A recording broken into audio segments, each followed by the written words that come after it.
Дараагийн мэдээлэл танилцуулъя. Япон улсад англи хэлний төвшин тогтоох тоёг шалгалтыг хууран мэрлэх үйл ажиллагаа болсон байна. За үүнд буруутай этгээдийг цагдаа нарыг баривчилсан байна. За Токиогийн цагдаа нар хятадын иргэнийг хуурамч нэр ашиглан англи хэлний төвшин тогтоох шалгалт өгөхийг завдсан хэрэгээр баривчилсан байна. За цагдаагийнхны мэдгцнэр баривчлагсан этгээд маскын дотроо нуусан жижиг микрофоноор дамжуулан бусад одоо шалгуулагчнат шалгалтын хариуг одоо хэлхийг завдсан учраас бол түүнийг энэ хэрэгт бол шижиглэн баривчилсан юм байна. За баривчлагдсан этгээд нь Японы баруун хэсэгт орших Кёотогийн их сургуулийн төгсөх курсын оюутан 27 настай Ван Ликун гэсэн хүн байсан юм байна. За өнгөрсөн нэм гарагт Токио хотноо түүнийг баривчилсан байна. За цагдаа нарын мэдээлснээр с ิจ гтэн Токио хотын нэгэн байранд өөр хүний нэрээр англи хэлний олон улсад харилцах шалгалт буюу TOEIC шалгалтыг өгөхийг одоо завдаж байсныг нь олж тогтоосон юм байна. За энэ мэдээллийг бол урьдчилж мэдсэн. За ингээд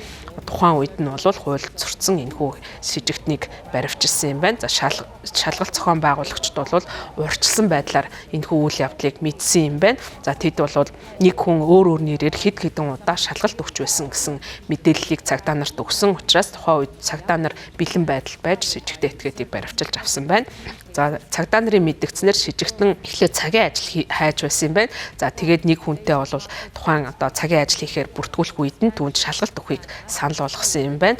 За ингээд өмнө нь бол тухайн этгээд үүнтэй төстэй үйлдэл үлдэж байсан эсгийг бол цагдаа нар шалгана гэж мэдэгдэж байна.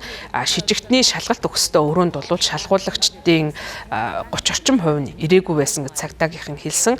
Бусд одоо шалгагдсан хүмүүс нь ирэхгүй байна гэдэг нь бол энэ магадгүй олон одоо бүлэг хүмүүсийг хаамарсан луврын үйл ажиллагаа, хуурам мэхлэх үйл ажиллагаа явагдах гэж байсан учраас эдгээр одоо шалгалт өгөх хүмүүсийн 30% нь тухайн өдрөө бол ирээгүй. За оронд нь бол өөр хүмүүс тэдгээр хүмүүсийн нэрийг ашиглаж шалгалт өгөхийг завдаж байсан байж магадгүй. За энэ нь бол бүлгэлсэн ийм үйл ажиллагаа байх магадaltaй гэдгийг цагдаагийнхан одоо мэдээлэлдээ дурдсан байна. But the BOJ's pledge to keep interest rates extremely low